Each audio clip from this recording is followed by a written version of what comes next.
पहले की ये घटनाएं नहीं है, यानी कि जो नया साल स्टार्ट हुआ है उसके शुरू होते ही ऐसी घटनाएं सुनने को मिली। विकास नगर में 18 साल की छात्रा की हत्या कर दी गई। ऋषिकेश में महिला की गोली मारकर हत्या कर दी गई। देहरादून में युवती की गला रेतकर हत्या कर दी गई। 11 फरवरी 2026 को देहरादून में 40 साल के शख्स की गोली मारकर हत्या। हल्द्वानी में डबल मर्डर। इन घटनाओं को मैंने पूरी तरह से नज़दीकी से देखा है, पुलिस के साथ डिस्कस भी किया है। बहुत सारे कंट्रोवर्शियल रिमार्क्स हमारे पॉलिटिकल लीडर्स द्वारा किए जाते हैं, और जब वो एक बहुत ही एक ऐसे पोजीशन पे होते हैं और उनके द्वारा महिलाओं के लिए ऐसे रिमार्क दिए जाते हैं, तो बहुत ही दुर्भाग्यपूर्ण है कि इस तरह की अगर किसी सदन की मर्यादा को न रखते हुए महिलाओं पे ऐसी टिप्पणी होना, ये बहुत दुर्भाग्यपूर्ण है। हम कहते हैं कि बच्चों से अगर आपके साथ कुछ गलत होता है तो आप आकर माता पिता को बताइए। अब ये जो घटना हमारे सामने आती है, इसमें पिता ही खुद दरिंदा बन जाता है। किस तरीके से ऐसे केसेस को आप हैंडल करती हैं? कई केसेस आपके पास आए होंगे। वास्तव में मैंने अब तक जो मेरा आंकलन रहा है, सबसे ज़्यादा मुझे लगता है अनसेफ तो वो अपने रिश्तेदारी और परिवार में ही रहती है। ये मैं तो कह रही हूँ, आपके माध्यम से भी मैं कहना चाहती हूँ कि हर माँ को जागरूक होना पड़ेगा और बेटी को हर चीज़ के बारे में, हर चीज़ की जानकारी भी देनी कि बेटे आपको गुड टच, बैड टच की जानकारी कौन किस तरह से। कई लोग मैं देखती हूँ आजकल सोशल मीडिया के माध्यम से कि आयोग ने क्या किया। जब कोई भी मैटर अगर कोर्ट में चला गया, न्यायालय में चला गया, तो फिर उसके बाद तो आयोग कुछ कर ही नहीं सकता है। मैम, महिला की सुरक्षा के लिए ना एक ऐप की शुरुआत हुई थी, गौरा शक्ति ऐप। किस तरीके से महिलाओं के लिए काम किया जाता है? तुरंत अगर उन्हें कहीं सुरक्षा लग रही है तो उसमें वो अपना वो नंबर दबा के तो तुरंत वहाँ पे उनकी सुरक्षा के लिए वहाँ पे तुरंत पुलिस पहुँच जाती है। उत्तराखंड में लव जिहाद के मामले बहुत ज़्यादा आए हैं, है ना? पहले अपनी पहचान छुपा के अपना नाम बदल के, जैसे आपने कहा, आज क्या है कि वो हाथ में कलेवा पहन लेते हैं, चोटी रख लेते हैं, गले में वो रुद्राक्ष पहन लेते हैं। लड़का उसको इस तरह से मतलब अपनी तरह मोटिवेट करता है, इतना ज़्यादा उसे वो कर लेता है कि लड़की को ये लगता है कि बस इससे अच्छा कोई हो ही नहीं सकता मुझे।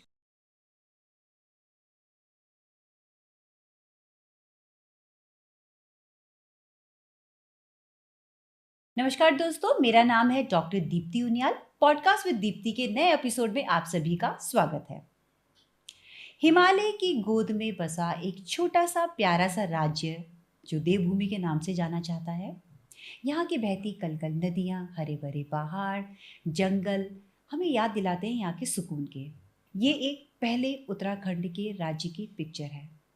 आज का उत्तराखंड, यहाँ जहाँ पर अपराध का ग्राफ बढ़ता ही जा रहा है, महिलाओं में असुरक्षा की भावना आ रही है, और हम इन्हीं टॉपिक्स पर आज खुलकर बातचीत करेंगे। और इन टॉपिक्स पर बात करने के लिए हमारे स्टूडियो में मौजूद है राज्य महिला आयोग की अध्यक्षा कुसुम कंडवाल मैम। मैम, सबसे पहले स्टूडियो में मैं आपका स्वागत करती हूँ कि आप अपने कीमती समय निकाल कर आप यहाँ पर आई। कुसुम मैम, सबसे पहले तो आप हमारे व्यूअर्स को अपना इंट्रोडक्शन दीजिए, क्योंकि मैंने तो आपका एक बहुत छोटा सा इंट्रोडक्शन दिया, पर आप एक बहुत ही एक इम्पॉर्टेंट पोजीशन पे हैं, तो आप उसके बारे में हमारे व्यूअर्स को बताइए। मैं कुसुम कंडवाल, अध्यक्ष उत्तराखंड राज्य महिला आयोग। उत्तराखंड सरकार का मैं आभार व्यक्त करती हूँ माननीय मुख्यमंत्री जी का कि मुझे फिर से ये मौका मिला है, दूसरी बार मौका मिला है। और मैं उत्तराखंड की जो आधी आबादी है, जो हमारी महिलाएं हैं, उनकी सुरक्षा को लेकर जो भी हमसे बन पड़ता है, आयोग अपनी तरह पूरी तरह से महिला आयोग उन महिलाओं के साथ खड़ा रहता है। उनकी पीड़ा में, उनके हर जगह, उनके चाहे परिवार से लेके हो, चाहे कहीं किसी भी तरह की कोई घटनाएं घटती हैं, तो महिला आयोग स्वतः संज्ञान लेता है। और निश्चित ही मैं आयोग में काम कर रही हूँ और पूरी उत्तराखंड की आधी आबादी के साथ खड़ी हूँ। जी जी जी। मैम, मैं ना कुछ घटनाओं का जिक्र करना चाहती हूँ, क्योंकि आप एक बहुत ही इम्पोर्टेंट पोजीशन पे हैं, तो हमारे लिए ये बहुत जानना ज़रूरी है कि आज समाज की स्थिति क्या है। पहले की ये घटनाएं नहीं है, यानी कि जो नया साल स्टार्ट हुआ है उसके शुरू होते ही ऐसी घटनाएं सुनने को मिली। 29 जनवरी 2026 को विकास नगर में 18 साल की छात्रा की हत्या कर दी गई। 31 जनवरी 2026 को ऋषिकेश में महिला की गोली मारकर हत्या कर दी गई। 2 फरवरी 2026 को देहरादून में युवती की गला रेतकर हत्या कर दी गई। 11 फरवरी 2026 को देहरादून में 40 साल के शख्स की गोली मारकर हत्या। 12 फरवरी 2026 को हल्द्वानी में डबल मर्डर। 13 फरवरी 2026 को सुबह देहरादून में जिम से निकल रहे युवक की गोली मारकर हत्या कर दी गई। कुसुम मैम, मेरा सबसे पहला सवाल ये है कि जिन सपनों को लेकर हमने उत्तराखंड राज्य का निर्माण किया था, आपको पता ही है कितना बड़ा जन आंदोलन था, कितने शहीदों की शहादतें हैं। तो जिन सपनों को हमने लेकर इस राज्य को बनाया था, क्या आपको लगता है, आप जिस तरीके की ये घटनाएं सुनने को मिल रही हैं, क्या हमने सोचा था कि इस प्रकार की घटनाएं हमको इस प्रदेश में सुनने को मिलेंगी? दीप्ति जी, मैं कहूँगी, क्योंकि ये जो घटनाएं आपने अभी हम मेरे सामने रखी हैं, ऋषिकेश की या देहरादून की, इन दोनों घटनाओं में मैं स्वयं गई थी। और मैंने पहले भी आपको बताया, मैं स्वतः संज्ञान लेती हूँ। मुझे किसी भी माध्यम से अगर पता चलता है तो मैं तुरंत उस घटना स्थल पर जाने का प्रयास करती हूँ।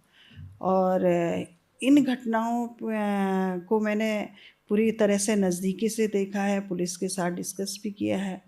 तो इनमें आप देखेंगे, ये जो तीनों घटनाएं घटी हैं, चाहे विकास नगर का हो, चाहे ऋषिकेश देहरादून का हो, इसमें आप कहेंगे क्योंकि ये लोग पहले से एक दूसरे को जानते थे।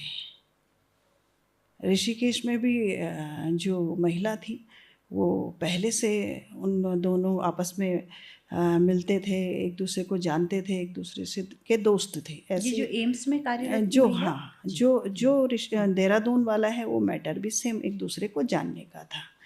और वो बहुत दुर्भाग्यपूर्ण बात है कि अगर इस तरह का, मतलब इस तरह का स्टेप उठाना बहुत बड़े, कि एकदम से मतलब इतना बड़ा निर्णय लेना, किसी की ज़िंदगी को ही लील कर देना, ये बहुत दुर्भाग्यपूर्ण है। और उस परिवार के साथ हम सदा खड़े हैं। मैं दोनों जगह गई थी, दोनों परिवारों से मिली हूँ, दोनों परिवारों के संपर्क में भी हूँ और अपनी तरह से प्रयास कर रही हूँ।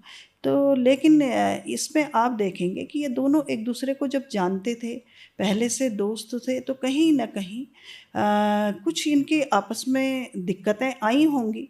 और जैसे मैंने पूरी घटना की जानकारियाँ ली हैं, तो इसमें ये कहेंगे कि ये घटनाएं इस तरह की हुई हैं कि इसमें कोई भी कुछ नहीं कर सकता है। अगर कोई किसी का दोस्त बन रहा है तो पहले तो उनका ठीक रहता है, लेकिन क्योंकि इस तरह से मैं देख रही हूँ ना, महिला आयोग में भी रोज़ देखती हूँ कि पहले से बहुत अच्छे संबंध रहते हैं, आपस में एक दूसरे को जानते हैं, पहचानते हैं, बहुत अच्छे दोस्त के रूप में रहते हैं, कुछ लोग रिलेशन में भी रहने लग जाते हैं। तो वो देखते हैं, लेकिन लास्ट टाइम में कब कहाँ उन दोनों का आपस में नहीं बनती है, और दोनों ही अब इस तरह का स्टेप उठाना ये बहुत दुर्भाग्यपूर्ण है।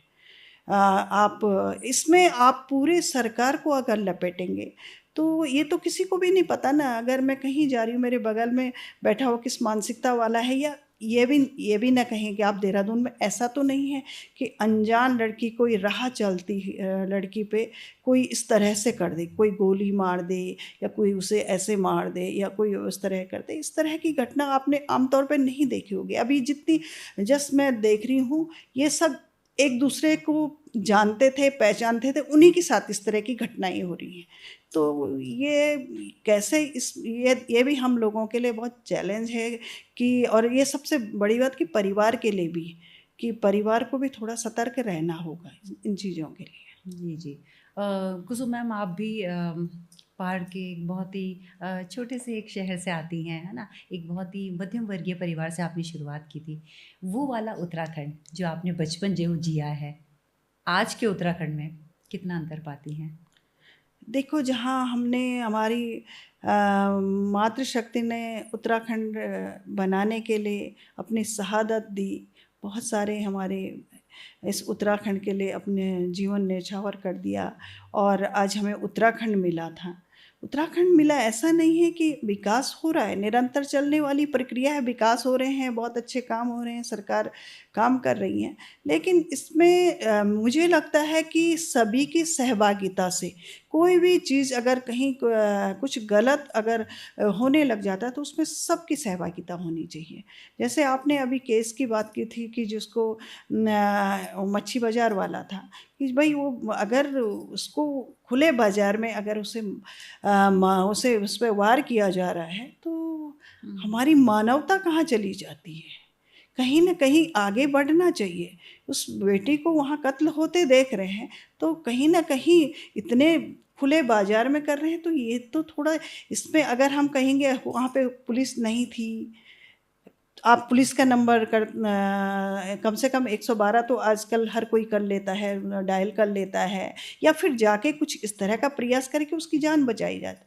तो कहीं ना कहीं हम भी संवेदनशील होते जा रहे हैं, तो सबकी संवेदना भी होनी चाहिए इस तरह से कि इस तरह की कोई हमारे आसपास में अगर कोई घटना घट रही है, उसके लिए सबको थोड़ा सा जागरूक होना पड़ेगा।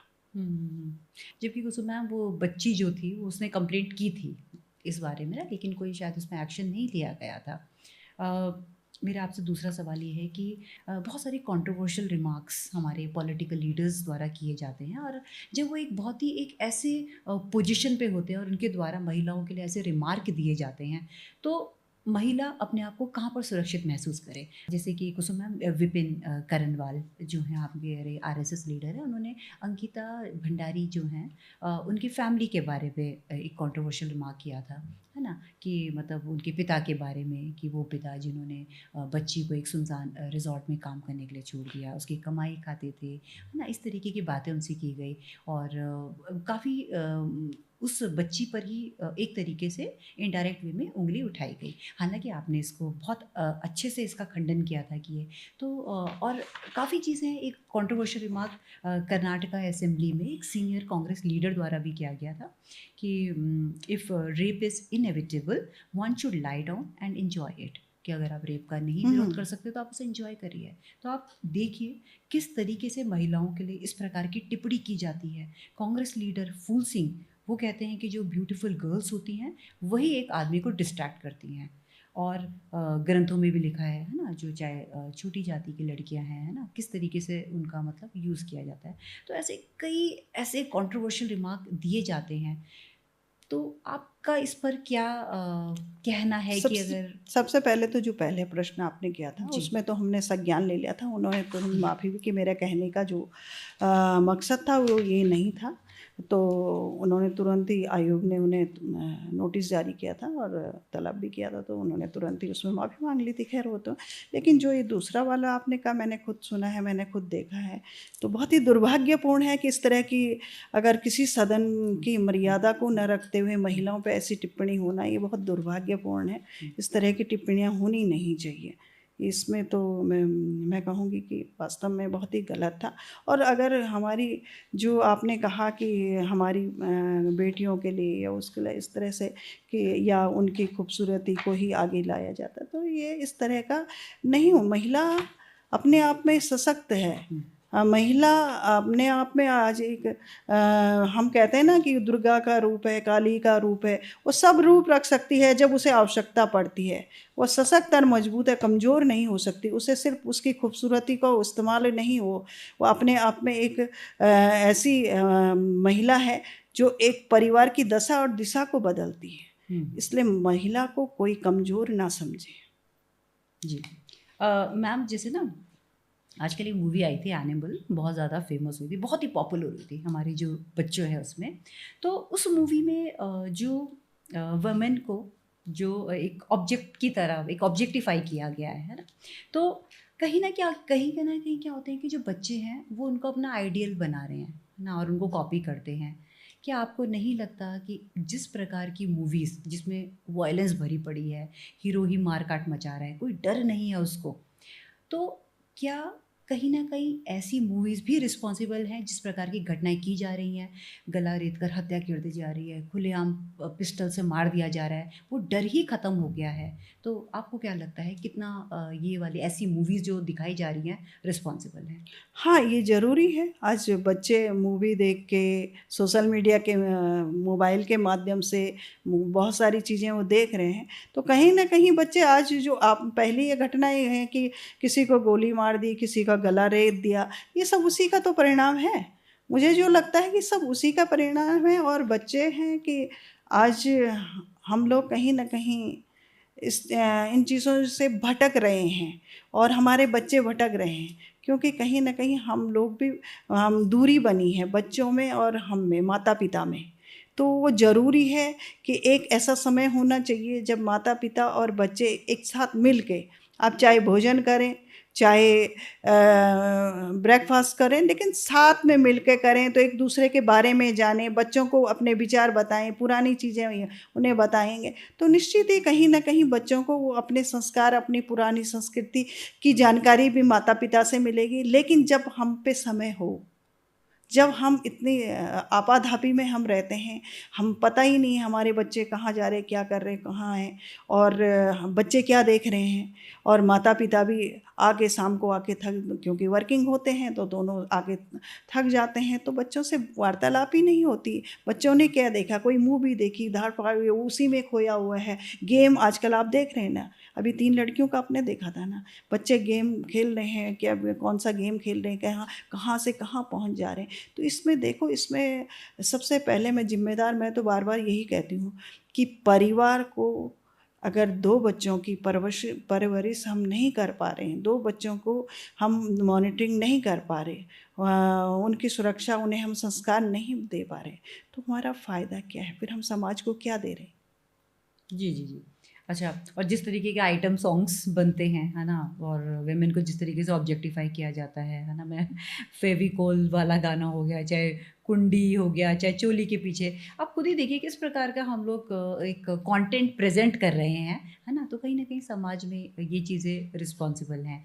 आपने पेरेंटिंग के ऊपर भी, बल्कि मैंने आपका एक देखा था कि आपने पेरेंटिंग के ऊपर एक बहुत अच्छी बात बोली थी, है ना? तो कितना रिस्पॉन्सिबल है कि जो पेरेंट्स हैं, है ना? वो इन चीज़ों को मतलब अगर बचपन से ही बच्चों के अंदर ये संस्कार भरें, है ना? उनको एक सही गाइडेंस मिले तो इस प्रकार की घटनाओं को कंट्रोल किया जा सकता है। तो कुसुम मैम, मैं थोड़ा-सा इस पर बात करना चाहूँगी कि आप पेरेंटिंग के ऊपर आप हमें बताइए, कितना रिस्पॉन्सिबल है? मैं पहले भी आपसे कह चुकी हूँ, और मैं तो जब भी कहीं भी जाती हूँ, मैं किसी इंस्टीट्यूट में जाती हूँ, कॉलेजेस में जाती हूँ, या पेरेंट्स मीटिंग में जाती हूँ, या कहीं भी किसी भी, तो हर जगह मैं यही कहती हूँ। देखो, इसमें सबसे ज़्यादा अगर अहम भूमिका किसी की होती है तो परिवार की होती है। पेरेंट्स कितने अवेयर हैं बच्चों के लिए, कितना क्या वो बच्चों को दिशा निर्देश दे रहे हैं, क्या वो संस्कार दे रहे हैं, क्या हमारे घर का वातावरण है, वो सारी चीज़ें अफेक्ट करती हैं बच्चों के मानसिक, क्योंकि वो बहुत मासूम होते हैं, उन्हें नहीं पता होता है अच्छा और बुरा। अच्छा बुरा तो हम ही सिखाते हैं, माता पिता ही उन्हें अच्छा बुरा सिखाते हैं। हम घर का जो वातावरण देखते हैं, जो जिस तरह से देखते हैं, तो बच्चे उसी तरह से उसी को अपने आप में धारण कर लेते हैं, और फिर धीरे धीरे बड़े होके फिर उन्हें वो कोई भी चीज़, कोई गलत चीज़ हो रही है तो उसे वो बहुत, उन्हें बहुत नेगेटिव नहीं लगता है कि आम बात है, ये आम चीज़ है। तो इस तरह से देखो, सबसे पहले तो पेरेंट्स को तो अवेयर होना होगा, बहुत सावधानी से। हम लोग जितना हम बहुत आधुनिकता की तरफ हम जा रहे हैं, बहुत हम पाश्चात्य की ओर जा रहे हैं, मैं कहती हूँ जाइए, लेकिन उन चीज़ों पे जो अच्छी हैं, जो हमारे लिए हमारे संस्कारों में नहीं है, उन्हें हमें ग्रहण ही नहीं करना, उन्हें हमें बच्चों को बताना ही नहीं है। जो हमारे संस्कार में, अगर हम रोज़ अपने संस्कारों की बात बच्चों के सामने करेंगे, अपने बारे में बातें, अपना जो पिछला है इतिहास, जो हमने जिया है, जो हमारे पुरानों ने जिया है, वो चीज़ें अगर हम थोड़ा-थोड़ा बच्चों के आगे रखेंगे, तो निश्चित ही बच्चों में कहीं न कहीं वो चीज़ें घर करती हैं, और धीरे-धीरे जब पेरेंट्स नहीं रहते हैं, माता-पिता नहीं रहते हैं, फिर वो चीज़ें वो अपने बच्चों के सामने रिपीट करते हैं। लेकिन अगर आज ऐसा हो जाएगा, हम लोग इस चकाचौंध में जी रहे हैं, हम सोशल मीडिया में हैं, हम एआई का ज़माना आ गया है, हम यहाँ से यहाँ मिल रहे हैं, लेकिन हम जा कहाँ रहे हैं? हम तो अपने संस्कारों को खोते जा रहे हैं। इसलिए ज़रूरी है कि बच्चों को सही दिशा की ओर हमें ले जाएँ। शिक्षा के साथ-साथ संस्कारों को होना बहुत ज़रूरी है, और इसमें माता-पिता की भूमिका बहुत अहम होती है। बिल्कुल। शायद ये आपने बहुत अच्छी बात बोली है कि अगर हम इन घटनाओं को कंट्रोल करना चाहते हैं तो कहीं न कहीं हमें अपने इस बच्चों को वो परवरिश देनी पड़ेगी। बहुत ज़रूरी हो जाता है। कुसुम मैम, कुछ दिन पहले देहरादून की स्पेशल पॉक्सो कोर्ट ने पूर्व एयरफोर्स कर्मी को अपनी ही 6 साल की बेटी को बार-बार बलात्कार और पत्नी पर यौन हमले के मामले में 20 साल की सज़ा सुनाई। हम कहते हैं कि बच्चों से अगर आपके साथ कुछ गलत होता है तो आप आकर माता-पिता को बताइए। अब ये जो घटना हमारे सामने आती है, इसमें पिता ही खुद दरिंदा बन जाता है ना? तो ऐसे समय में क्या रास्ता है ना? और किस तरीके से ऐसे केसेस को आप हैंडल करती हैं? कई केसेस आपके पास आए होंगे और बल्कि हम चाहेंगे कि आप कोई ऐसा केस बताइए, है ना? जिस पर इस प्रकार के उत्पीड़न का मामला आपके सामने आया हो और कैसे आप उसको हैंडल करती हैं? मैं सबसे पहले तो ये बताऊँ कि हमारी जो बच्चियाँ हैं, 18 साल से नीचे की बच्चियाँ हैं सबसे पहले। अगर मैं देखूँ तो सबसे पहले अगर सुरक्षा की बात करें तो जो पारिवारिक पूरा परिदृश्य होता है, रिश्तेदार, नातेदार, अगर सबसे ज़्यादा असुरक्षित होती बच्ची तो वहीं असुरक्षित होती है। अभी कुछ दिन पहले का एक केस की बात करती हूँ मैं आपको। मेरे पास एक बच्ची आई थी, 14 साल की थी।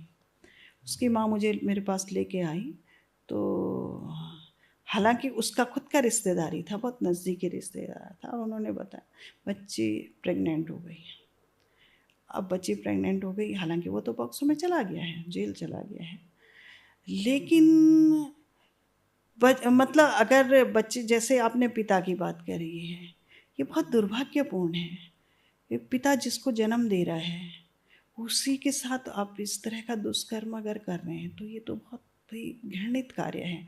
और वास्तव में मैंने अगर अब तक जो मेरा आंकलन रहा है कि हमें सबसे पहले सुरक्षा अपनी बच्ची की अपने परिवार रिश्तेदारी से ही करनी पड़ती है। सबसे ज़्यादा मुझे लगता है अनसेफ तो वो अपने रिश्तेदारी और परिवार में ही रहती है। अक्सर जितने मैंने केसेस देखे हैं जो एक इस तरह के फैमिली से रहते हैं, थोड़ा-सा उस तरह की फैमिली में रहते हैं, थोड़ा बेचारे गरीब होते हैं या कुछ होते हैं, माँ अपना काम-काज के ले जाती है। अब जैसे मैंने अभी बताया कि एक 14 साल की बच्ची, तो वो उसकी माँ, मैंने बताया आपने बच्ची का ध्यान नहीं रखा, कह रहे मैं तो रोज़ काम पे जाती हूँ, अब ये पढ़ती है, अब उसके साथ क्या हो जाता है। तो अब ये बड़ा विषय है, तो इसलिए इसमें हम सब लोगों को इस तरह अब पॉक्सो में पता नहीं कितने लोग गए होंगे, मैं खुद भी कितने लोगों को मैंने पॉक्सो के अंदर अंदर करवाया होगा और उन बच्चियों को न्याय दिलाया होगा। लेकिन अब मैं बताऊं आपको दीप्ति जी कि हम न्याय भी दिला लेते हैं, सब देते हैं, लेकिन उन बच्चियों को हम वो वाला जीवन नहीं दे सकते जो वो पहले था, क्योंकि उन्हें कुछ जानकारी नहीं होती है। आप 18 साल से नीचे की बच्चियां क्या है कि वो किसी के भी बहकावे में आ जाती, उन्हें नहीं पता होता है कि मेरे साथ क्या होने वाला है। और जब उनके साथ बहुत बड़ी घटना घट चुकी होती है तो उसके बाद फिर परिणाम ये होते हैं कि उस बच्ची को फिर से समाज में स्थापित करना, उसकी शिक्षा दीक्षा आगे चलाना, वो सारी चीज़ें। तो इसलिए सबको जागरूक होना पड़ेगा और सबको सामाजिक जिम्मेदारी लेनी पड़ेगी। जब तक हम सामाजिक जिम्मेदारी नहीं लेंगे, हम बचते रहेंगे कि मेरा घर बचे, दूसरे का घर की चिंता न करे। हमें अगर पहले तो घर ही ठीक करना है, अपना घर की चिंता करनी, फिर अपने आस पड़ोस के समाज की भी चिंता हमें करनी चाहिए, क्योंकि हम लोग सामाजिक प्राणी हैं, हमें हर चिंता करनी चाहिए। हम सब मिलके अगर समाज में एक अच्छी वे लेके चलेंगे तो निश्चित ही अच्छे परिणाम आएंगे। तो इस सब चीज़ों के लिए भी सबको जागरूक होना पड़ेगा। कैसे हम अपने बच्चियों की सुरक्षा कर सकते हैं, कैसे अपने परिवार से ही सुरक्षित कर सकते हैं।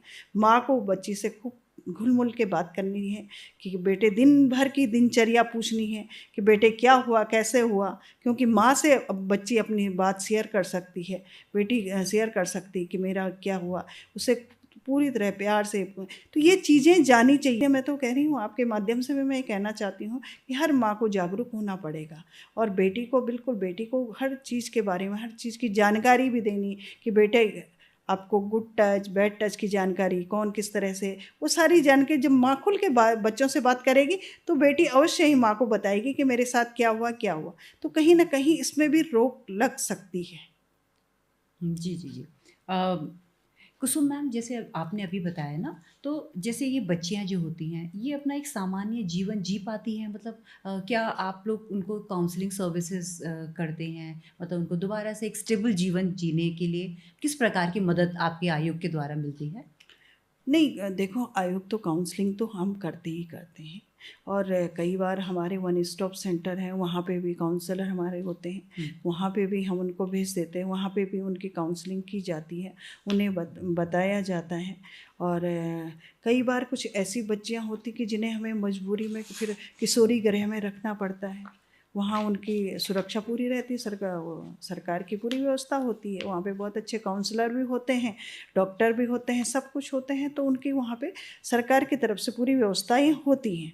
और अभी हमारे वन स्टॉप सेंटर पूरे उत्तराखंड में बहुत अच्छा काम कर रहे हैं, क्योंकि मैं समय समय में हर वन स्टॉप सेंटर में जाती रहती हूँ, देखती रहती हूँ, तो वहाँ हर तरह से एक केस पहले हो गया था, यूपी का था, एक छोटी सी लड़की थी, आपने सुना होगा कि वो सामूहिक बलात्कार की बात आई थी, बस अड्डे की बात आई थी, तो उसमें स्वयं उस बच्ची से, वो बच्ची पूरा बता नहीं पा रही थी, उसका थोड़ा सा बोल नहीं पा रही थी, तो मैं भी स्वयं गई थी और पूरी चीज़ें हमने पूरा किया, तो उसने जितना कुछ इशारे से बताया वो सारे अरेस्ट भी हुए।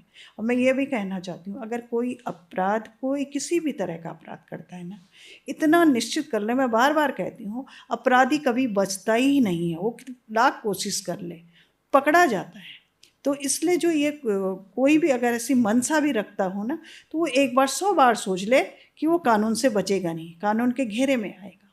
और निश्चित ही हमें तो कहीं थोड़ी सी भी जानकारी मिलती महिला आयोग को, महिला आयोग तुरंत अपने आप में संज्ञान लेके और किसी तरह उस बच्ची तक पहुंच जाते हैं या महिला तक हम पहुंच जाते हैं। तो इसलिए कि इस तरह के चीज़ें ज़्यादा ना बढ़ें, और महिलाओं को सुरक्षा के लेकर बहुत सारी चीज़ें हैं कि इनको हम सब लोग सामूहिक रूप से कैसे ठीक कर सकते हैं, ये हमारा प्रयास होना चाहिए। जी जी जी। कुसुम मैम, पिछले साल रायपुर से एक वीडियो वायरल हुआ जिसमें एक महिला शराब के नशे में सड़क के बीच बैठी दिखाई दी, है ना? क्या यही है नारी सशक्तिकरण की तस्वीर? इस पर आप क्या कहना चाहेंगे? मतलब एक बिल्कुल कोई डर नहीं है, और जिस प्रकार से शराब के ठेके खुल रहे हैं, बहुत ईज़िली अवेलेबल हो गया है हमारे बच्चों के लिए, तो इस पर आप क्या कहना चाहेंगे? देखो, नशा वास्तव में नशा बहुत गंभीर विषय है आज के टाइम में।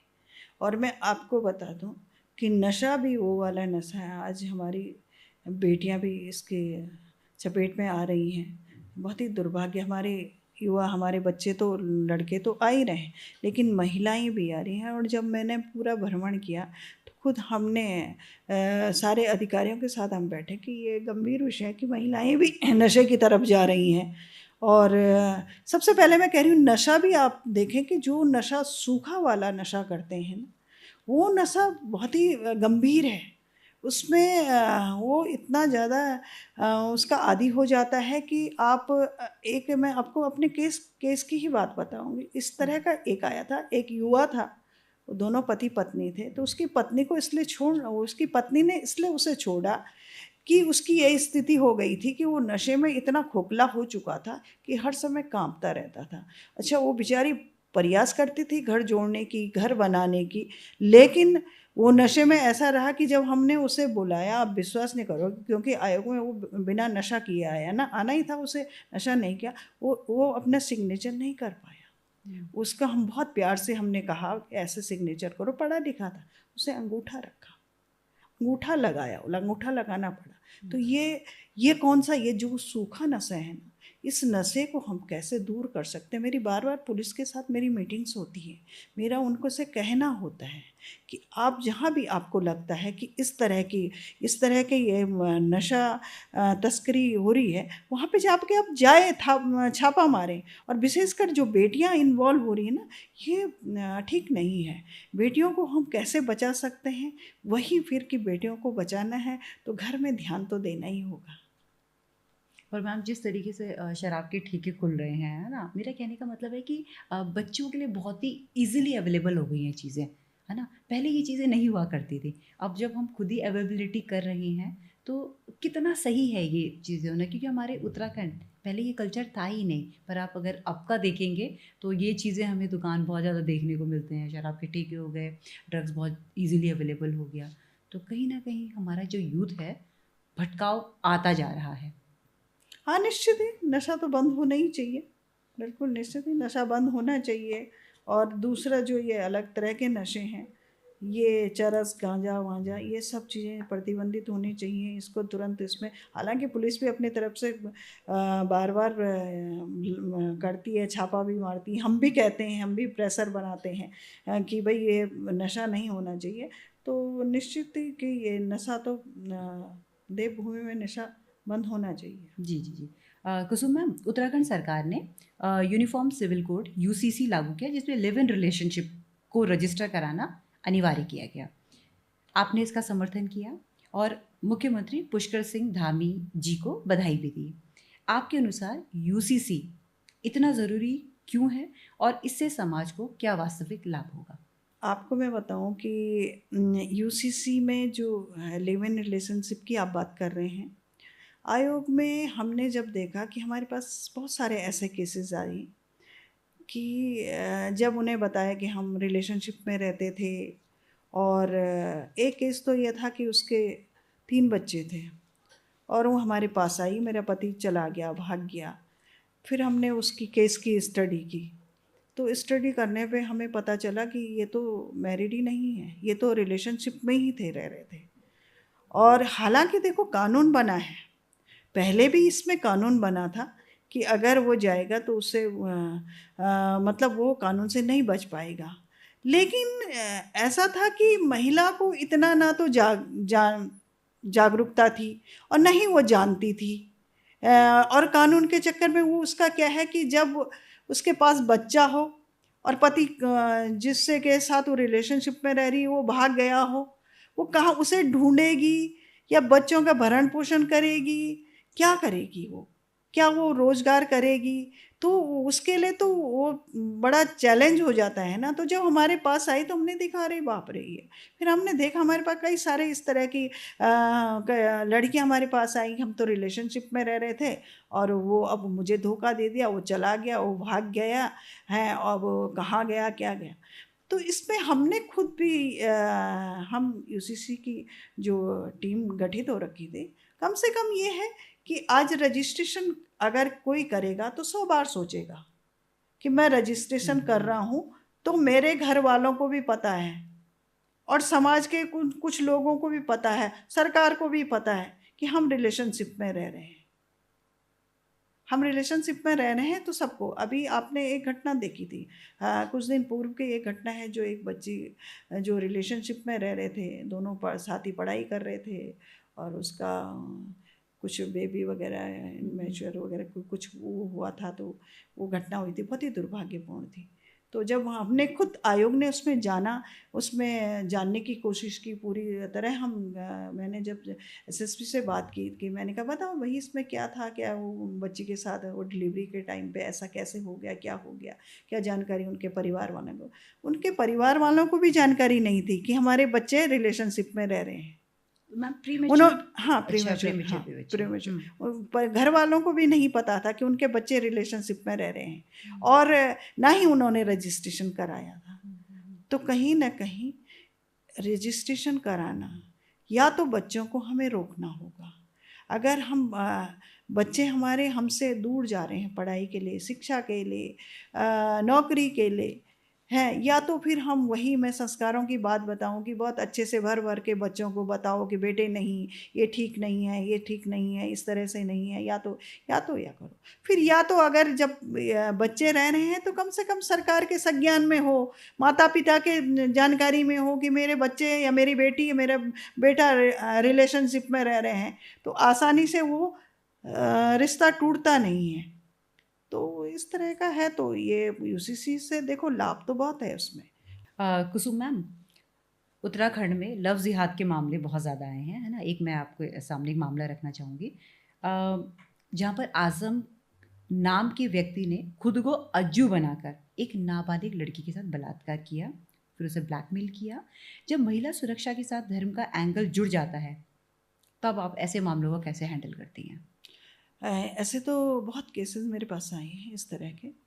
और देखो इसमें कुछ तो ये है कि कुछ को तो ये अपनी पहचान छुपा के, पहले अपनी पहचान छुपा के अपना नाम बदल के, जैसे आपने कहा आज क्या है कि वो हाथ में कलेवा पहन लेते हैं, चोटी रख लेते हैं, गले में वो रुद्राक्ष पहन लेते हैं और ये सारी चीज़ें करने के बाद जब लड़की को अपने बस में करने, मतलब लड़की को अपने बहला फुसला के, जो भी है लड़की उससे होता ही है, अब लड़की उससे दोस्ती कर ली, दोस्ती हो गई, दोस्ती के बाद दोनों कई बार रिलेशनशिप में रहने लगते हैं बिल्कुल पूरी तरह से, और लड़का उसको इस तरह से मतलब अपनी तरह मोटिवेट करता है, इतना ज़्यादा उसे वो कर लेता है कि लड़की को ये लगता है कि बस इससे अच्छा कोई हो ही नहीं सकता मुझे।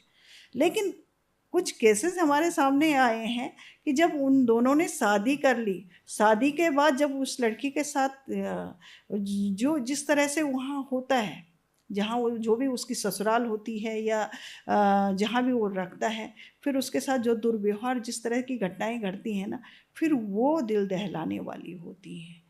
तो इस तरह की घटनाएं भी हमने बहुत संज्ञान लिए हैं, बहुतों को हमने न्याय दिलाया है। एक लड़की के तो हमने खुद पुलिस लेके आई, पुलिस को हमने कहा कि वो शादी हो गई थी, पहले तो उसे लगा कि मेरे सास ससुर, मेरे पति बहुत अच्छा है, ये है, हालांकि उसे जानकारी थी कि वो मुस्लिम था, है इस तरह का मतलब। लेकिन जब उसके साथ बहुत अन्याय हुआ तो फिर जाके उसने बड़ी मुश्किल, जब उसके पास मोबाइल भी नहीं था और वो फिर चोरी छुपे किस तरह से उसे मोबाइल मिला, उसने अपनी माँ को बताया, फिर उसे वापस लेके आए। तो इस तरह से इसके लिए सबको सावधान होना पड़ेगा। अब क्या है, आज क्या हो गया ना कि जब भी हमारे पास बेटियां आती हैं तो मैं कहती हूँ, बेटे कहाँ तुम्हारी दोस्ती कैसे हुई? इंस्टाग्राम से हुई। अब इंस्टाग्राम पे कौन इतना फालतू है जो उस लड़की से ही दोस्ती करना चाह रहा हो, कहीं ना कहीं फंसाने के चक्कर में रहते हैं।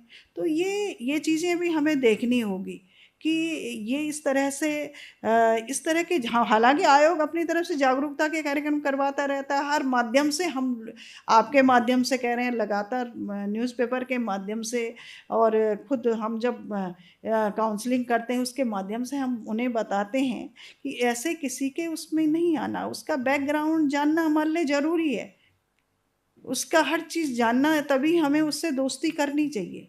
किसी भी लड़की को, ये मैं आपके इस चैनल के माध्यम से भी कहना चाहूँगी कि कोई भी हो, पहले उसे ज़रूर ये देखना है कि आप जिससे दोस्ती कर रही हैं वो वास्तव में कौन है, क्या है, उसकी पृष्ठभूमि क्या है, उसका फैमिली बैकग्राउंड क्या है, क्या वो आपके लायक है, आपसे ही क्यों वो दोस्ती करना चाहता है, हैं आप ही, इतने लड़कियों में आप ही क्यों उसे ठीक लगी हैं, कि आपका इस्तेमाल तो नहीं करना।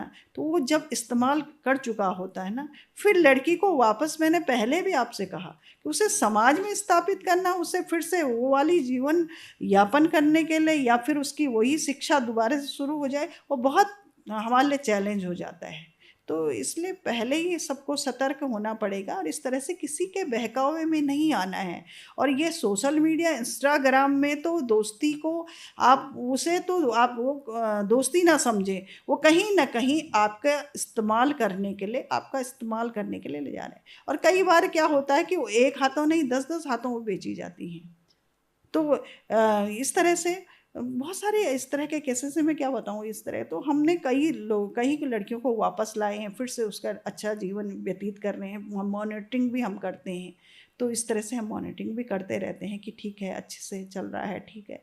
फिर से कई बार हम उसे छुड़ा के ले आते हैं, जैसे जानकारी मिलती है पुलिस के माध्यम से कि ये इस तरह से, तो हम तुरंत उसे कि हमारी प्रयास रहता है कि वो फिर से सुरक्षित वापस आ जाए। कई लड़कियां हम वापस आई हैं और अपना जीवन ठीक से व्यतीत कर रही हैं। जी, जी। कुसुम मैम, स्पा सेंटर की आड़ में चल रही वेश्यावृत्ति और मानव तस्करी का जो रैकेट का जो खुलासा हुआ है ना, जिसमें 11 महिलाएं और 13 अन्य लोग गिरफ्तार किए गए, अभी ये रिसेंट केस है। इसके बारे में आप क्या कहना चाहेंगी कि जो ये स्पा सेंटर के आड़ में जो इस तरीके के गोरखधंधी किए जा रहे हैं? मैं बताऊं कि स्पा सेंटरों के बारे में, मैं तो 2022 में जब मैं आयोग के पद पे आई थी, और मैंने प्रदेश में अलग अलग ज़िलों में मेरा जाना हुआ, तो मेरे स्पा सेंटरों में मैंने 1-2 ज़िलों में मैंने खुद, जब मुझे जानकारी मिली कि इस तरह के धंधे चल रहे हैं, तो मैंने खुद छापा मारा, पुलिस भी साथ में थी, और हमने छापे मारे। फिर हम वापस आके हमने आयोग में अधिकारियों के साथ एक बैठक की, हमने कहा हमें स्पा सेंटरों की गाइडलाइन तैयार करनी चाहिए। तो हमने स्पा सेंटरों की गाइडलाइन तैयार की है, उसमें हमने कहा क्रॉस जेंडरिंग नहीं होनी चाहिए। ठीक है, कोई अपना स्पा सेंटर चला रहा है तो चलाए, कोई दिक्कत नहीं, महिला चलाए पुरुष चलाए, लेकिन महिला महिला की मसाज करे, पुरुष की ना करे। जिस तरह से हमने देखा ये इस स्पा सेंटर ठीक नहीं है। इस तरह से स्पा सेंटर कोई अय्यासी के अड्डे नहीं होने चाहिए। तो हमने इसकी गाइडलाइन तैयार कर रखी है, हम शासन में हमने भेजी है, और निश्चित ही मैं सोचती हूँ कि हमें तुरंत इस तरह की के स्पा सेंटरों में महिलाओं के साथ या कोई महिला इस तरह शिकार ना बने। और स्पा सेंटरों में आप करें ना, आपको और जितने भी स्पा सेंटर हैं मैंने देखे हैं, वो उसमें ज़्यादातर उनके जितने भी ऑनर होते हैं वो जैसा बाहर के होते हैं, स्पा सेंटर खोल देते हैं। और यही कि हमारी जो महिलाएं हैं वहाँ पे काम करती हैं, लेकिन कहीं ना कहीं वो गलत दिशा की ओर चली जाती, भटक जाती हैं। तो इसलिए स्पा सेंटरों की गाइडलाइन भी जारी करना ज़रूरी है। आयोग ने अपनी तरफ से बनाया है, तो निश्चित ही एक दिन ये गाइडलाइन भी लागू होगी तो ये क्रॉस जेंडरिंग वाला भी पूरी तरह से समाप्त हो जाएगा। जी, जी। कुसुम मैम, कुछ आंकड़े हैं जो बहुत डराते हैं, मैं आपके समक्ष रखना चाहूँगी। जैसे महिलाओं के खिलाफ अपराधों में 36% की बढ़ोतरी, बलात्कार के मामलों में 30% की वृद्धि, 2023 की आरटीआई रिपोर्ट 1015 दहेज उत्पीड़न केस, 50 दहेज हत्याएं, 2024 अपहरण के मामलों में भारी इजाफा, 350 महिलाओं पर हमले। मतलब कहने का मतलब है कि जो हमारा उत्तराखंड है वो एक तरीके से एक अपराध केंद्र बन गया है। मैम, कहने का मतलब है इतने सारे आयोग, कमीशन, इन सब चीज़ों के होने के बावजूद ऐसा क्या किया जाए कि अपराधी ये सब करने से डरें? वो डर क्यों नहीं बैठ पा रहा है? इस पर आप क्या कहना चाहेंगे? अभी मैं कहूँ कि अभी आप कुछ दिन पूर्व आपने सुना होगा कि किसी ने कोई संस्था थी, उन्होंने सर्वे किया था। उन्होंने कहा था दून को अनसेफ माना था। अभी जो आप भी आंकड़े बता रही हैं, तो जब हमने जैसे ही सुना कि दून को अनसेफ माना तो तुरंत हमने संज्ञान लिया है, क्योंकि दून में ऐसा तो हमें कुछ लगा नहीं था। फिर हमने उस संस्था को तुरंत हमने तलब किया, अपने यहाँ बुलाया, यहाँ की पुलिस ने भी बुलाया था, और उनसे हमने पूछा था कि आपका जो सर्वे करने का तरीका आप बताइए, आपने किस तरह से महिलाओं के बीच में गए और आपने ये जो कहा कि देहरादून असुरक्षित है महिलाओं के लिए। फिर कई लड़कियों के बयान भी आए, तो हम तो रात को जाते हैं, सफ़र भी करते हैं, ये भी करते हैं, हमें ज़्यादातर ने कहा कि हमें तो ऐसा कुछ कभी महसूस भी नहीं हुआ। और कुछ ने कहा कि एक दो लोगों ने ये कहा था कि हाँ कभी कभार किसी ने कमेंट्स किए हैं, लेकिन ऐसे कोई भी इस तरह की टच किया हो या छेड़ा हो या इस तरह की कोई ऐसी घटना नहीं आई है। तो इसमें उनका जो मानना था, उन्होंने कहा कि हमने टेलीफोनिक पूछा है। अब आप अगर देहरादून में 9 लाख की आबादी महिलाओं की हो, उसमें अगर 400 महिलाओं को आप पूछ रहे हैं और वो महिला को आप टेलीफोन से पूछ रहे हो, तो टेलीफोन से पूछने का वो महिला कब आई, कैसी आई, उसके जिसको आपने फ़ोन किया वो किस परिस्थिति में रही होगी, किस उसमें रही होंगे। तो आपने अनसेफ, मैं ये नहीं कहती, आंकड़े आप दिखा रहे हैं, लेकिन ऐसा नहीं है कि उत्तराखंड पूरी तरह से ये बहुत सारे जो इस तरह के केसेस हैं कि जैसे कि मैं कह रही हूँ कि हमारी बेटियां चली जाती हैं, और जितनी घर वही सोशल मीडिया में दोस्ती हो गई, घर से निकल गई, है ना। फिर वो हालांकि ऐसी होती कि 18 साल से नीचे को लाना तो पुलिस की जिम्मेदारी हो जाती है, कहीं भी चली जाती है। लेकिन आज ये भी हो जाता है कि वो कई बार उनके क्या है, मोबाइल वगैरह सब कुछ बंद कर दिए हटा दिए जाते हैं, नंबर ही बदल दिया जाता है, सब कुछ करता है। बड़ा चैलेंज हो जाता है कि उसे उन्हें ढूंढना, उसकी लोकेशन देखना, इस तरह से। और फिर भी बहुत लड़कियां हम जितना मेरे जानकारी में है, हम केसेस को वापस लाए हैं। अब आज आंकड़ों की जो हम बात करें, आज महिलाएं जागरूक हुई हैं।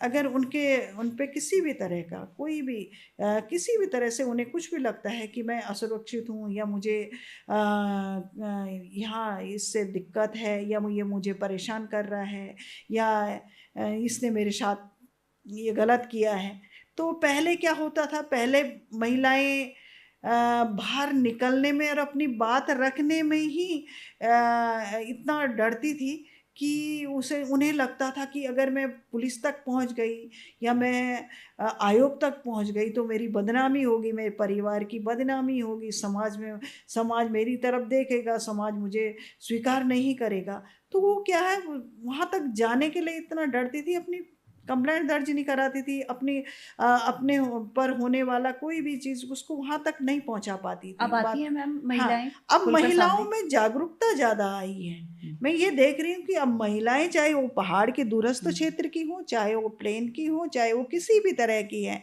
चाहे वो किसी बस्ती में भी रहती हैं, अब वो अत्याचार को सहन नहीं करती हैं।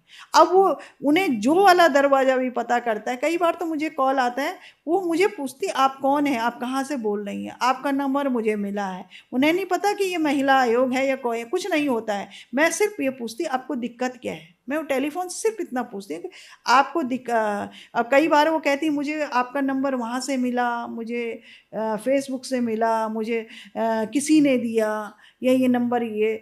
तो मैं ये कहती हूँ, बस आप अपनी दिक्कत बताएं। तो वो बताती हैं, बताती, तो हम उन्हें कहते हैं कि आप अपनी एप्लीकेशन दीजिए हमें। तो इस तरह से भी आंकड़े, मतलब जो है कि लोग अपनी बात प्रखरता से, महिला आगे आ रही है, अपनी बात रख रही है, अपने अत्याचार को सहन नहीं कर रही हैं, तो निश्चित ही ये चीज़ें, मामले। मैम डोमेस्टिक वायलेंस के केसेस भी आपके पास आते हाँ, होंगे। जैसे बिल्कुल। हमारे पास एक केस है, सितंबर 2024 में काशीपुर में एक 34 वर्षीय महिला पर उसके पति ने दहेज न देने पर एसिड अटैक किया। 13 अप्रैल 2025 को काशीपुर में लड़की पैदा होने पर पति ने पत्नी पर स्क्रू ड्राइवर से हमला किया और 5 लाख नकद व सोने की मांग की। आपके पास भी ऐसे बहुत सारे केसेस आते होंगे। मैम ऐसे केसेस को किस तरीके से लिया जाता है महिला आयोग द्वारा, और आप उन महिलाओं को क्या संदेश देना चाहेंगी कि जिसके साथ इस प्रकार की डोमेस्टिक वायलेंस होता है वो किस प्रकार से अपनी रक्षा कर सकती हैं? ऐसा है, हमारे पास सबसे ज़्यादा वैसे तो डोमेस्टिक वायलेंस के ही होते हैं। और जहाँ तक अभी अगर हम आप करें कि दहेज का मैटर पहाड़ों में नहीं है, थोड़ा प्लेन में ही है, पहाड़ों में कम है। और काशीपुर है, उसकी न बात करें तो वो तो हमारा प्लेन का क्षेत्र आ जाता है, उसमें है। तो सबसे ज़्यादा ये है कि अभी क्या है कि महिलाओं के साथ सबसे ज़्यादा तो पता वही, पति नशा करके आता है तो पत्नी पे वही, पत्नी की पिटाई करना, उस तरह से करना। और भी कई सारी चीज़ें होती हैं पति के। तो पत्नी को बस ऐसे ही छोटी छोटी बातों में टॉर्चर करना, परेशान करना, मारना, पीटना, इस तरह के केसेस हमारे पास बहुत आते हैं। और ऐसा नहीं है, हमने बहुत सुधारे हैं, बहुत ठीक परिवार ठीक किए हैं। आज वो उनकी मॉनिटरिंग हम लगातार करते हैं। अब वो हमारे पास आते हैं, बीच बीच में उन्हें बुलाते रहते हैं कि आपकी गृहस्थी ठीक करिए। तो बहुत सारे बहुत हमने ठीक किए हैं, बहुत परिवारों को ठीक किया है। जो लगता है कि इनके साथ बिल्कुल ही नहीं हो पाएगा, तो फिर उन्हें, हमें लगता है कि इनका तो बहुत ठीक रहना नहीं, इनका अलग हो जाना ही ठीक है, तो उसके बाद हम उन्हें फ्री का लॉयर भी उपलब्ध कराते हैं कि आपका अगर नहीं ठीक बन रहा है तो आप फ्री का, महिला को फ्री का वकील दिला के, और वो अपना बिल्कुल न्यायालय में जा सकती है, न्यायालय में जाके और पति से अलग हो सकती है। पहले कोशिश परिवार जोड़ने की, हमारी प्राथमिकता परिवार है, परिवार टूटे नहीं, परिवार बना रहे, हमारी हर हर तरह से प्रयास रहता है। एक बार नहीं, हम कई कई बार बुला लेते हैं। जैसे थाने में तो 3 ही बार बुलाया जाता है, लेकिन हम नहीं, हम अगर हमारी आवश्यकता पड़ती है तो हम कई कई बार उन्हें बुला लेते हैं और कई बार उन्हें पूछते हैं। हमें पहली पहली प्राथमिकता कि परिवार खराब ना हो, परिवार टूटे नहीं, बच्चे बिखर जाते हैं। सबसे ज़्यादा अगर कोई डिप्रेशन में आते बच्चे आते हैं, तो इसलिए मैं कहना चाहती हूँ किसी भी महिला को, अगर किसी तरह से आप प्रताड़ित हो रही हैं, आप उत्तराखंड राज्य महिला आयोग में आएँ। आप अपनी नज़दीकी जो भी थाना, पुलिस चौकी, आप उसमें जाइए, अपनी बात रखें। आप बहुत मजबूत हैं, सशक्त हैं, कमज़ोर ना समझें, आप मार ना खाएं। आप कि आपका पति आपको पीटता है, मारता है, तो आप तुरंत जाइए नज़दीक में। आप हमारे सरकार के आज बहुत सारे जो सरकारी नंबर है 112, आप दबाएँ, पुलिस तुरंत चली जाती है। तो इस तरह से अपनी सुरक्षा कवच भी हमें ध्यान में रखने चाहिए कि किस किस से हमें सुरक्षा, हम अपनी सुरक्षा कर सकते हैं। और निश्चित ही कि आयोग तो यही चाहता है कि परिवार बना रहे और आयोग में आप आएंगे तो आयोग आपकी बात को ऐसे नहीं कि सार्वजनिक करेगा। परिवारों की तो बिल्कुल भी सार्वजनिक नहीं करता है। जो हमें लगती है कि ये घटना समाज में आनी चाहिए उसको हम देते हैं, बाकी को हम परिवार बहुत सारे ऐसे हजारों केसेस जो अंदर ही सॉर्ट आउट हम कर लेते हैं। कुसुम मैम, फेक केसेस भी आते होंगे आपके पास? हाँ बिल्कुल, वो कोई तो ऐसा केस आप हाँ बताना चाहेंगी? हाँ, फेक तो आते हैं, बहुत सारे आते हैं आजकल, लेकिन उसको हम समझ जाते हैं। हम बिल्कुल, हम एक बार में जब हमें लगता है कि पहले तो क्या होता है, हमें कोई भी महिला हो या पुरुष, जब अकेले में हम किसी एक के सुनते हैं तो हमें लगता है अरे इसके साथ बहुत अन्याय हो रहा है, ये है, इसे वास्तव में न्याय दिलाना चाहिए। लेकिन जब हम दोनों पक्षों को सामने बिठाते हैं, फिर दूध का दूध पानी का पानी सामने पता चल जाता है। तो अभी हम यही है कि दोनों पक्षों को सामने सुनने के बाद, और कई बार ऐसा करती हैं, ऐसे कुछ % हमारी महिलाएं भी हैं कि जो हमारे कानून का गलत उपयोग भी करती हैं। और लेकिन जो गलत उपयोग करती ना, कई बार बेचारी हमारी वो महिलाएं जिन्हें हम वास्तव में वो आवश्यकता है, कई बार उसमें वो भी पिस जाती। लेकिन हम पूरे ध्यान से बारीकी से सुनते हैं, दोनों पक्षों को अच्छे से सुनते हैं। हमें चाहे 1 घंटा लगे, 2 घंटा लगे, 3 घंटा लगे, हम उन्हें सुनते हैं। हम 5 लोग बैठते हैं और पाँचों लोग हम फिर पूरी तरह से उसमें डिस्कस करते हैं। तो ऐसा नहीं कि हम बहुत हल्के से उन्हें छोड़ देते हैं। फिर हमारी पहली कोशिश परिवार जोड़ना है। कुसुम मैम, डिजिटल रेप की बात करें या जो अश्लील मैसेजेस वगैरह भेजे जाते हैं, ऐसे मामले भी आपके पास आते होंगे, है ना? एक हम उस पर बात करेंगे, लेकिन उससे पहले मैं आपको एक केस बताना चाहूँगी। जनवरी 2026 में टिहरी के प्राथमिक शिक्षा संघ अध्यक्ष रोशन आर्य पर एक महिला शिक्षिका ने लंबे समय तक मानसिक शोषण, अश्लील मैसेज और मांग न पूरी होने पर सैलरी रोकने का आरोप लगाया था, है ना? जिस पेशे को हम सबसे सुरक्षित कहा जाता है, क्या महिलाएं अब वहाँ भी सुरक्षित नहीं है? टीचिंग में थी वो ना, और उनको अश्लील मैसेजेस भेजे जाते थे। तो इस पर आप क्या कहना चाहेंगे? मैं आपको कहूँ कि वर्क प्लेस के, कार्यस्थल के बहुत सारे केसेस हमारे पास हैं। शिक्षा विभाग, हर विभाग के हैं हमारे पास। और उसमें मैं सबसे पहले तो ये कहना चाहूँगी कि सबसे पहले तो हमारी ICC कमेटी बनी होनी चाहिए। कहीं भी जहाँ 4 या 4 से अधिक महिलाएं काम कर रही हों,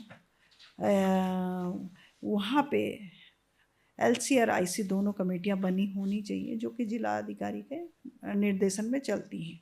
और जो अपनी इंटरनल कमेटी है, पॉज की हम बात करें तो उसमें इंटरनल कमेटी पहले हमें, अगर हमें कोई भी लग रहा है कि किसी तरह हमारा हैरेसमेंट, चाहे मेंटली हो चाहे सेक्सुअली हो, किसी भी तरह, किसी भी विभाग, शिक्षा विभाग हो, स्वास्थ्य हो या कोई भी अन्य, क्योंकि हमारे पास तो हर विभाग के आते हैं, ऐसा नहीं है कि किसी एक विभाग के हैं, हर विभाग के केसेस हमारे पास आते हैं। तो सबसे पहले हम यही पूछते हैं कि आप क्या, आपने जो आपकी इंटरनल कमेटी है, आपने अपनी एप्लीकेशन वहाँ दी थी, आपके उच्च स्तरीय अधिकारियों ने उसमें किया?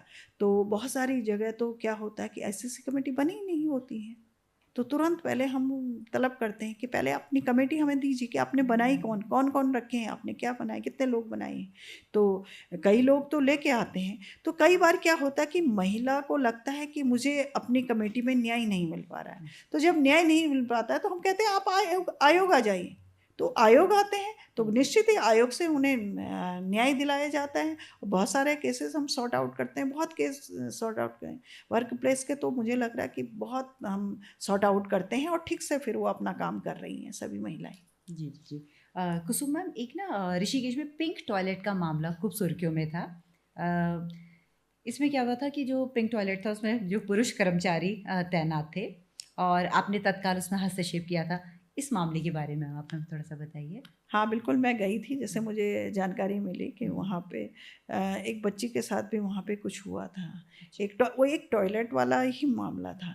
तो उसमें एक बच्ची के साथ किसी ने छेड़ाछाड़ी कुछ कर दी थी। मैं तुरंत, जैसे ही मुझे जानकारी मिली, किसी ने मुझे टेलीफोनिंग कुछ जो सूचना दी थी, तो तुरंत मैं गई थी और मैंने तुरंत उसमें संबंधित वहाँ के जो भी अधिकारी वगैरह, नगर निगम अधिकारी और वहाँ पे SDM सभी को मैंने कहा ये यहाँ पे, अगर यहाँ पे ये टॉयलेट अगर महिलाओं का है तो यहाँ पे कौन है जो वहाँ पे जो महिला रहती है, सफाई कर्मचारी जो भी है, वो महिला ही क्यों नहीं है? तो उन्होंने कहा महिला ही थी, लेकिन वो कहीं गई थी या उस दौरान ही कुछ ऐसा हुआ।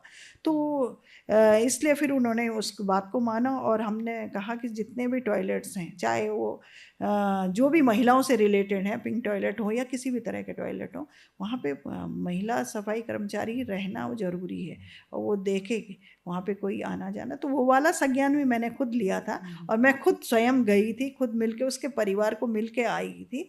और तो फिर मैंने तुरंत अधिकारियों को निर्देशित भी किया था। जी जी जी जी। मैम, महिला की सुरक्षा के लिए ना एक ऐप की शुरुआत हुई थी, गौरा शक्ति ऐप। इसके बारे में आप थोड़ा बताइए, कब इसकी शुरुआत हुई है ना, और इस ऐप में किस तरीके से महिलाओं के लिए काम किया जाता है? गौरा ऐप, मैं तो कहती हूँ कि उसे सभी को अपने मोबाइल में उसे डाउनलोड कर देना चाहिए। और बहुत सारी, जब मैं कई बार जाती हूँ, कई स्कूल में जाती हूँ, कॉलेज में, तो गौरा ऐप के जो हमारी अलग से पुलिस की जो हमारी अधिकारियाँ आती हैं, तो उनसे मैं कहती हूँ कि एक बार सभी आप जाके सभी बच्चों को, ये लड़कियाँ जो हमारी बेटियाँ हैं, उन्हें बताएं कि आप किस तरह से इसे डाउनलोड कर देते। तो बहुतों ने ये गौरा ऐप डाउनलोड कर रखा है और उसे तुरंत, अगर उन्हें कहीं सुरक्षा लग रही है तो उसमें वो अपना वो नंबर दबा के तो तुरंत वहाँ पे उनकी सुरक्षा के लिए वहाँ पे तुरंत पुलिस पहुँच जाती है। तो वैसे मैं कहूँगी कि इसको सभी को डाउनलोड कर देना चाहिए।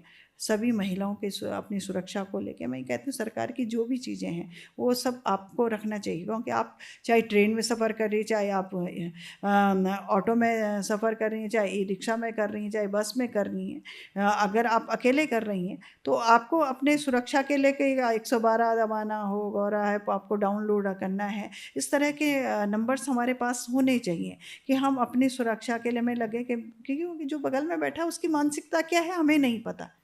जो सफ़र कर रहा है, कब उसकी मानसिकता किस तरह बिगड़ जाए, कुछ हो जाए। तो इसलिए महिलाओं को थोड़ा सावधान होकर इस तरह से अपनी सुरक्षा की व्यवस्था, किस अपने इस तरह चीज़ें हमें अपने पास रखनी चाहिए। गौरा ऐप को डाउनलोड करना चाहिए, 112 का हमें ध्यान होना चाहिए कि तुरंत हम दबाएँ तो हमें पता होना चाहिए।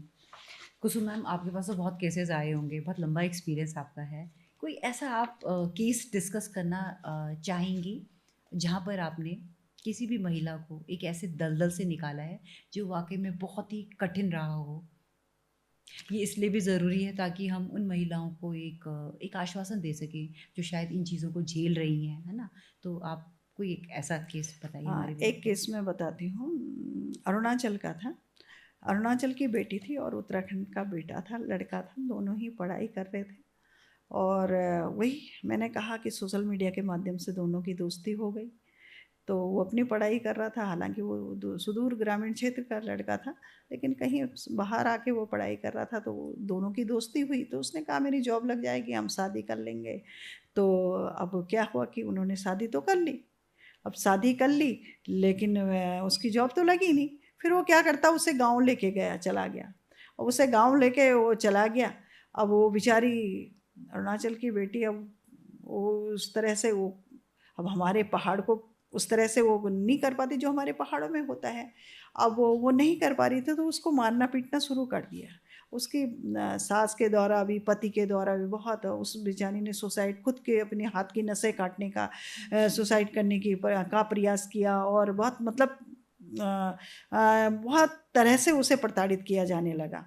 तो जब वहाँ की जो अध्यक्ष, राज्य महिला आयोग के अध्यक्ष ने मुझसे कांटेक्ट किया कि मैम हमारी आप मदद कीजिए। मैंने कहा कि बताइए क्या मदद करनी है आपकी। उन्होंने कहा ऐसी जगह है, ऐसा वो है, वहाँ पे हमारी बेटी है, हमारी यहाँ की एक लड़की है, और उसका पति उसे बहुत पीट रहा है, मार रहा है, हम उसे वापस कैसे ला सकते हैं, प्लीज़ हमारी मदद कर कीजिएगा, हैं हम लोग आ रहे हैं, ये हैं। तो मैंने उन्हें बताया, मैंने कहा हमारा पहाड़ी क्षेत्र है, आप जहाँ हम बैठे हैं और जहाँ उसकी दूरी बहुत होती है, और जहाँ वो क्योंकि वो पौड़ी वाला क्षेत्र था, उनका जहाँ घर होता है, पौड़ी जो मुख्यालय है, वहाँ में बहुत दूरी है। जितना देहरादून में आने में लगा, उससे ज़्यादा मुझे पौड़ी जाने में, मतलब पहाड़ी क्षेत्र है तो दुर्गम तो है ही है। मैंने कहा ठीक है, आप चिंता मत कीजिए। फिर वहाँ वन स्टॉप सेंटर में हमने भी बात की, और उन्होंने भी, तो वन स्टॉप सेंटर को हमने कहा, फिर उस लड़की को वहाँ से वापस वन स्टॉप सेंटर में बुलाया, वहाँ पुलिस की मदद से हम उसको वहाँ लेके आए वन स्टॉप सेंटर में। और फिर यहाँ से उसके भाई लोग आए, फिर उसको वन स्टॉप सेंटर वालों ने उसके भाई के सुपुर्द किया। और उस बच्चे वो मतलब वो खुद भी सुसाइड करने के लिए कई बार प्रयास कर रही थी, उसको हमने बचाया। तो वहाँ से वहाँ की जो अध्यक्ष थे वो महिला आयोग की, उन्होंने वन स्टॉप सेंटर को भी, उत्तराखंड राज्य महिला आयोग को भी एक ऐसा प्रशस्ति पत्र उन्होंने दिया। उन्होंने कहा आपने हमारी बेटी को बचा दिया है, आपने बहुत बड़ा काम किया है हमारे लिए। तो उन्होंने फिर आयोग ऐसे भी प्रयास करता है किस तरह से हम उस लड़की को सुरक्षित हम हाथों में सौंपे। तो ये काम आयोग करता है, एक ही जगह नहीं, कई जगह हमने किया, कई सारे के। एक तो ये केस में अभी अरुणाचल का आपको बता रही हूँ, लेकिन इस तरह के हमने कई हैं कि बेटी को बचाने का हमने प्रयास किया है कि अगर वो किसी तरह से वो प्रताड़ित हो रही है और वो सुसाइड करने की सोच रही है तो ऐसा ना हो। तो इस तरह से हमने किया और आज वो अपना जीवन ठीक से व्यतीत कर रही है। जी जी। और कुसुम मैम, कोई ऐसा शॉकिंग केस जिसमें आपके अंतरात्मा ने बोला होगा कि मैं, मतलब खुद भी आपने डाउट किया होगा क्या मैं इसको यहाँ से निकाल पाऊंगी या नहीं निकाल पाऊंगी, कोई ऐसा है कोई? हाँ, ये इस तरह के केसेस तो बहुत हैं कि कई हमने ऐसा है जिन्हें हमने न्याय भी दिलाया है। ऐसी कई मैं क्या बोलूँ, मैं कई सारी घटनाएं हैं ऐसी महिलाओं की जो बहुत ही परेशान और वो रहती हैं। मैं मतलब क्या एक केस तो मैं आपको बता नहीं पाऊँगी, लेकिन हमने बहुत ऐसे केसेस किए हैं क्योंकि मैं स्वयं भी बैठती हूँ। हम 4 दिन हमारे यहाँ काउंसलिंग होती, तो मेरा प्रयास रहता है कि उन केसों को मैं खुद भी स्टडी करूँ, मैं खुद भी देखूँ। और मैं आदी सी हो गई थी कि मैं केसेस लगातार खुद भी सुनती थी, हमारी पूरी टीम सुनती थी। और इस तरह से हमने बहुत लोगों को बहुत महिलाओं को हमने न्याय दिलाया। हमने उन्हें कई बार उनके साथ इस तरह के मतलब इस तरह की घटनाएं घट जाती थी कि कई बार हम खुद सुन के भी, सोच के भी हम लोग भी रूह कांप जाती। लेकिन जब हम लगता है कि बहुत आराम से हमने बहुत ही सोच विचार के हम उनके साथ के न्याय दिलाते हैं, बहुत ही इस तरह से कि पूरा हर चीज़ का हम सहारा लेते हैं। हम सरकार की व्यवस्थाओं का भी सहारा लेते हैं, पुलिस का लेते हैं, उसका लेते हैं, उसके माध्यम से उसे कैसे हम सुरक्षित हाथों में सौंपते हैं, ये बड़ा काम हो जाता है। और ऐसे हमने बहुत सारे, एक नहीं बहुत सारे केसेस ऐसे हमने सॉर्ट आउट किए। जी जी जी।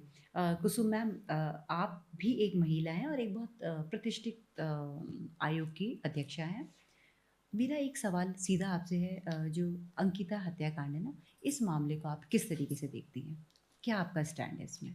देखो, ये भी बहुत दुर्भाग्यपूर्ण वाला था कि जो हमारी एक बेटी है इस तरह से वो उसके साथ हो जाता है। अब मैं बताऊं कि सबसे पहले वो महिला आयोग में ही आए थे। उसके पिता, उसका जो दोस्त था, उसके पारिवारिक रिश्तेदार, कम से कम 10-12 लोग सबसे पहले वो मेरे पास ही आए थे। तब तक तो उन्हें ये जानकारी भी नहीं थी कि वो कौन से ज़िले में उनकी बेटी रहती है। उन्हें जानकारी नहीं थी देहरादून ज़िला है, पौड़ी है या टिहरी है। तो वो मेरे पास आए थे, तो उन्होंने जब जानकारी दी तो मैंने बताया वो पौड़ी ज़िला है जो आपकी बेटी का। उनके सामने ही मैंने तुरंत डीएम पौड़ी को फ़ोन किया था। मैंने कहा भाई ये इनका कहना है कि हम उनकी बेटी गायब है। तो क्योंकि वो राजस्व क्षेत्र था, तो मैंने तुरंत उन्हें कहा कि आप राजस्व से तुरंत उसे रेगुलर पुलिस को ट्रांसफ़र कीजिए। और उसके बाद एसएसपी पौड़ी को बात की कि इसमें अगर जैसे ही आपको ट्रांसफ़र होता है आप तुरंत इस पे देखिए, कार्रवाई तेज़ कीजिए। और तुरंत दूसरे ही दिन सब चीज़ें हो गई थी। तो उसमें हमने अपनी भी टीम गठित की थी। उसमें डीआईजी पी रेणुका जी थी, बहुत अच्छी पुलिस अधिकारी थी वो हमारी। और हम भी तुरंत उनसे लगातार संपर्क बना के रखा और पूरी तरह से पूरी जानकारी लेकर खुद मैं स्वयं वहाँ जहाँ जिस रिजॉर्ट में रहती थी, रिजॉर्ट में तो नहीं कि, लेकिन रिजॉर्ट में जो फैक्ट्री थी उसमें काम करने वाली महिलाओं से मैं खुद मिल के आई थी।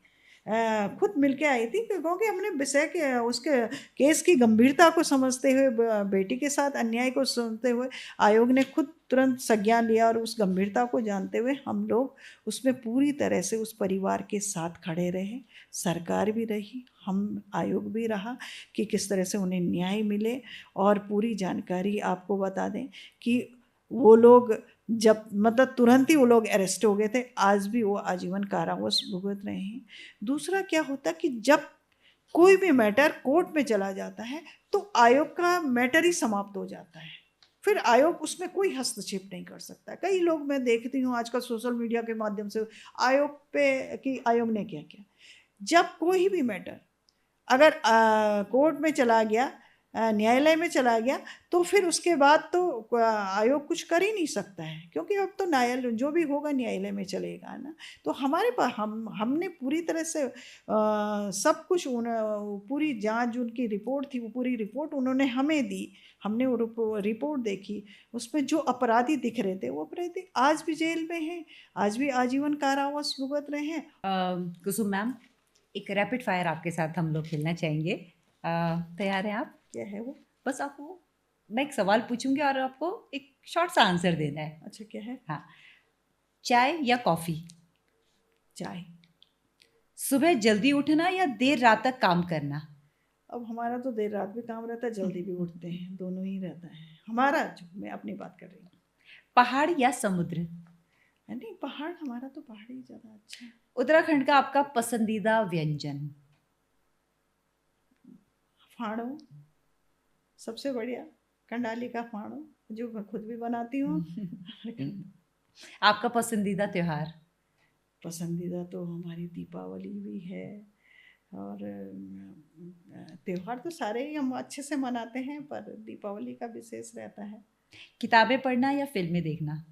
फिल्म तो मैं देखती ही नहीं हूँ जब से आयोग में आई हूँ। हाँ, अगर मौका मिला तो किताबें पढ़ लेती हूँ। हिंदी गाने या पहाड़ी लोक संगीत? पहाड़ी लोग संगीत। अखबार पढ़ना या सोशल मीडिया? मैं दोनों चीज़ें देखती हूँ, अखबार भी देखती हूँ और सोशल मीडिया में भी, क्योंकि बहुत सारी चीज़ें हमें तुरंत मिल जाती हैं, तो वो देखना भी हमारे लिए ज़रूरी होता है। जी जी। फोन कॉल या आमने सामने बातचीत? आमने सामने ज़्यादा अच्छे से बातचीत होती है और बहुत चीज़ें क्लियर हो जाती हैं। आपकी पसंदीदा प्रेरणादायक महिला व्यक्तित्व कौन है? माँ को मानती हूँ कि माँ ने अच्छे संस्कार दिए हैं, तो उन्हीं संस्कारों के साथ आगे बढ़ रही हूँ। जी जी। आपके जीवन का सबसे बड़ा संघर्ष क्या रहा? मेरे जीवन का संघर्ष तो यही, जो मैं कभी सोचा ही नहीं था कि मैं पॉलिटिक्स में आऊँगी या आयोग में आऊँगी, और अनायास में आई, और मैंने बहुत मेहनत की है। मैं पहाड़ों बहुत चली हूँ, मैंने बहुत ईमानदारी से जिस संगठन से जुड़ी उस संगठन के लिए काम किया है। आयोग में भी बहुत ईमानदारी से, बहुत ही मतलब पारदर्शी तरीके से मैं काम करती हूँ। ये मेरा। जी जी। कोई ऐसा पल जब आपने हार मानने का सोचा लेकिन नहीं मानी? हाँ, कई बार ऐसा हुआ कि कोई लगा कि अब नहीं हो पाएगा ये, लेकिन फिर भी मैं उसके लिए नई उम्मीद लेकर उसे फिर से प्रयास करती हूँ। एक महिला नेता के रूप में आपने कौन सा भेदभाव महसूस किया? देखो, महिलाओं के राजनीति करना तो है ही, कठिन तो होता ही है, क्योंकि महिलाओं को घर भी देखना, परिवार भी ठीक रखना होता है, और जिस फील्ड में आप उतरे हैं राजनीति में, उसमें भी रहना टफ तो है, लेकिन अगर आप अपनी ईमानदारी से काम करेंगे तो मुझे लगता है कोई रोक भी नहीं पाएगा। कठिन समय में आपके लिए सबसे बड़ा सहारा कौन बना? सबसे सहारा मेरे पति बनते हैं। उत्तराखंड में आपकी पसंदीदा यात्रा स्थल? सभी तो 4 धाम तो हैं, बद्री केदार पसंदीदा ही हैं, और वो ये उत्तराखंड में तो सभी कुछ देखने लायक है, और जो हमारे आस्था के केंद्र है बद्री केदार। अगर आप अध्यक्ष नहीं होती तो हाँ। कौन सा पेशा चुनती? तो फिर मैं हाउस वाइफ होती। कुसुम मैम, आपसे बातचीत करके बहुत अच्छा लग रहा है। मन तो नहीं कर रहा आपको छोड़ने का, मन तो कर रहा आपसे बातचीत करते रहें, लेकिन समय की पाबंदी के कारण हमें पॉडकास्ट यहीं कंक्लूड करना पड़ेगा। मैम, जाते जाते आप हमारी महिलाओं को क्या संदेश देना चाहेंगी, अगर वो इस प्रकार की प्रताड़ना सहन कर रही हैं तो वो कहाँ पर कांटेक्ट कर सकती हैं, है ना? किस प्रकार से वो आपको संपर्क कर सकती हैं? इसके बारे में आप हमारी महिलाओं को बताइए। सबसे पहले तो मैं कहना चाहूँगी, हमारी उत्तराखंड की जो आधी आबादी है, आप मजबूत हैं, सशक्त हैं, आप कमज़ोर नहीं हैं, आप अपने आप को कमज़ोर ना समझें और आप किसी तरह से आप प्रताड़ित ना हों। आप प्रताड़ना झेलने के लिए आप नहीं हैं, आप एक परिवार की धुरी हैं। आपके बिना परिवार की आप जिस तरह आप परिवार को दिशा निर्देश करेंगी, उसी दिशा और दशा परिवार की उसी तरह से होगी, बढ़ेगी। तो मैं ये कह रही हूँ कि आप पे अगर कहीं कोई भी प्रताड़ित आपको कर रहा है, तो आप निश्चित ही पहले तो आप 112 दबाएँ, कहीं भी, चाहे परिवार में हो या बाहर हो या सफ़र करते हों, 112 आप दबाएँ। अगर आपको कहीं परिवार में ही प्रताड़ना मिलती है, तो आप उत्तराखंड राज्य महिला आयोग का दरवाज़ा खटखटाएँ, आपको निश्चित ही न्याय मिलेगा। आपको मैं अपना कॉन्टैक्ट नंबर भी बता देती हूँ, जिसमें आप अपने व्हाट्सएप के माध्यम से बात भी कर सकते हैं और अपनी एप्लीकेशन भी व्हाट्सएप कर सकते हैं और बात भी कर सकते हैं। तो मैं आपको बता देती हूँ, जी, जी। 8126774374 ये नंबर हमारा है। ये हमारा 10 से 5 हमारा रहता है और इसमें आप बात कर सकती हैं, अपनी एप्लीकेशन भी इसमें व्हाट्सएप कर सकती हैं।